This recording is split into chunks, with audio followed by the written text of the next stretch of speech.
One of the most interesting mysteries in the Bible surrounds the sons of Noah and the origin of each nation on the planet.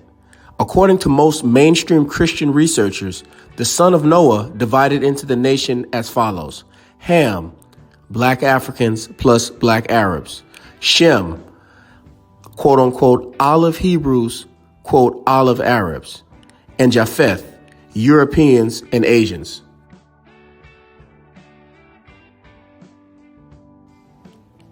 However, discoveries of biblical sites show a completely different picture. According to the Bible, Elam was one of the sons of Shem. The children of Shem: Elam, Asher, and Arphaxad, and Lud, and Aram. Genesis 10:22. It is in this verse we are first introduced to Elam, the father of the Elamites. When we start digging into the history of the Elamites, we run into a truth that may be a hard pill for some to swallow. The Elamite kingdom of Shushan and Susa. The genealogies in the Bible is very important and often overlooked by Christians in particular. Therefore, people can tell you anything if you're not aware of who begot who. I urge you to please pay attention to the genealogies in the Bible. And yes, I must admit, it is very boring and it can put you to sleep. However, it's very important. Now, it is common knowledge that Abraham was the father of many nations. Abraham was from the line of Shem, and these are some of the families of the Shemites. Many peoples are Shemites, as you can see from this chart. Mainstream Christianity teaches that the descendants of Shem established the Middle East and have always looked like the brown-skinned Middle Easterners today. However, what we're about to see is that the version of history we've been fed does not match the version of history that was discovered in Susa. A completely different picture than what we have been taught, or what we believe, that is. It is in Susa that the palace of Shushan is located, and we'll see this palace mentioned several times in scripture under the rule of multiple kings. The palace in Shushan/Susa. Shushan, also known as Susa, was an important city in the Elamite Empire. The city is so important that it is mentioned in 3 books of the Bible at 3 different points in history. Nehemiah 1:1, Esther 1:2, and the book of Daniel 8:2.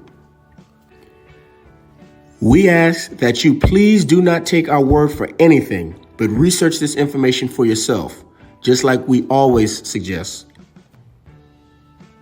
Nonetheless, Susa played a very important role in ancient times, but its role in modern times may be even bigger still. We know that Susa was founded by the oldest son of Shem, Elam, and it is in Susa that we find concrete evidence that the descendants of Shem were black, which means that Shem was also black.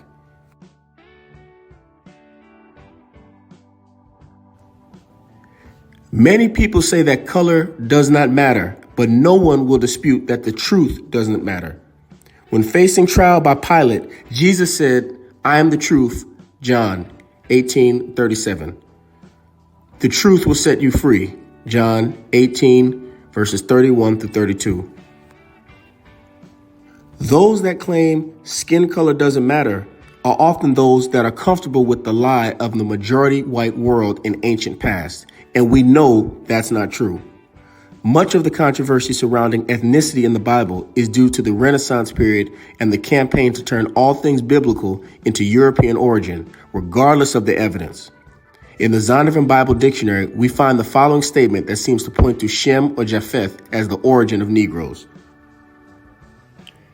As stated in our previous video, Ham, the youngest son of Noah, born probably about 96 years before the flood, and one of the 8 persons to live through the flood. He became the progenitor of the dark races, not the Negroes, but the Egyptians, Ethiopians, Libyans, and Canaanites. Zondervan Bible Compact Dictionary. Most serious students of the Bible agree that Japheth was the origin of the Europeans, But when it comes to Shem, beliefs are split down the middle due to the fact that Shem's descendants often mixed with Ham's descendants. The following images were discovered in Susa and clearly show a nation of black people descended from Shem, which seems to support the claim that Negroes did not come from Ham or Japheth, but from Shem.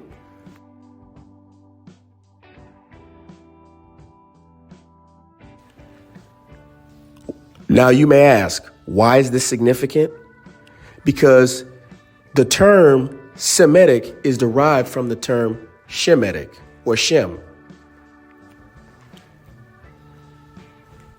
And as it relates to today's title in this video, we just proved that black people are from the line of Shem, or also known as Semitic. So therefore, how can black people be anti-Semitic if they themselves have Shemitic blood? It makes no sense. Notice that they have what looks like afros under their headwear. While this evidence is intriguing, it's not even the best evidence of Shem having Negro descendants.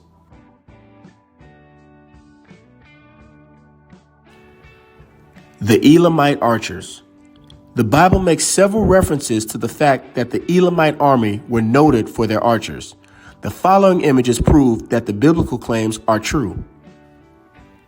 And Elam bare the quiver with chariots of men and horsemen, and Ker uncovered the shield. Isaiah 22:6. Thus saith the Lord of hosts, behold, I will break the bow of Elam and chief of their might. Jeremiah 49:35.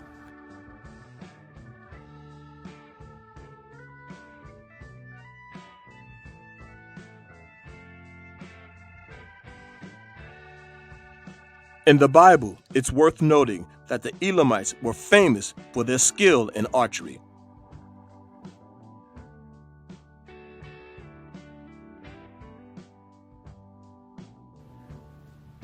The verse in Jeremiah indicates that the bow was the primary weapon that gave the Elamites their military advantage. A bow combined with a chariot was the equivalent of a modern-day tank in ancient times. Here is the concrete proof of that the Elamites were indeed black because they painted themselves as black people. But as we say, don't take our word for it. Look this information up for yourself and see if we are telling the truth.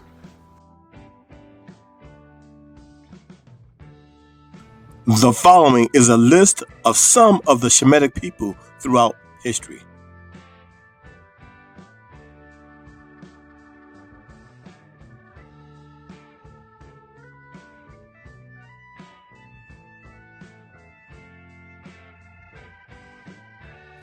The bronze head of an Akkadian ruler discovered in Nineveh in 1931.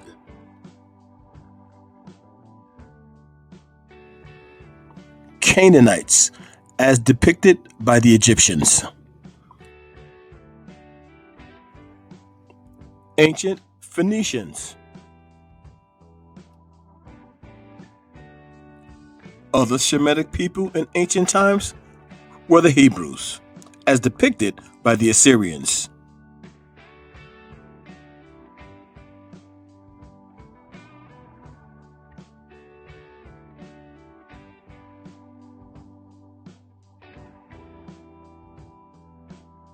Another Shemitic people from the line of Shem are the Arabs.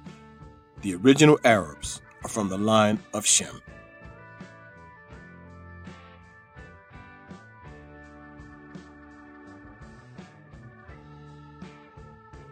So you see, folks, there are many Shemitic people throughout the world, and that is why black people say that we are not anti-Semitic, we are not anti-Shemitic, for we are indeed from the line of Shem.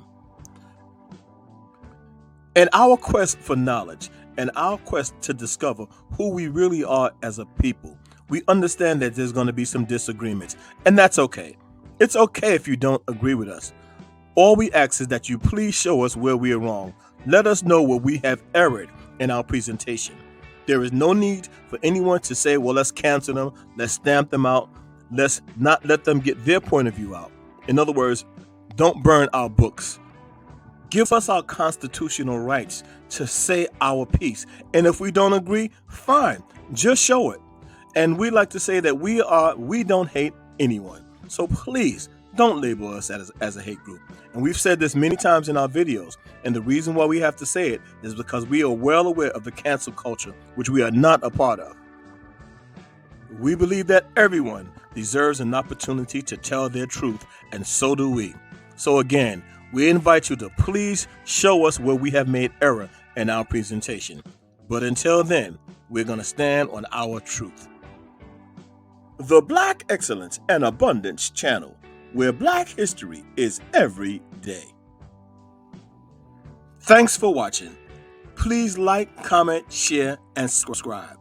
And always remember, thou art rich.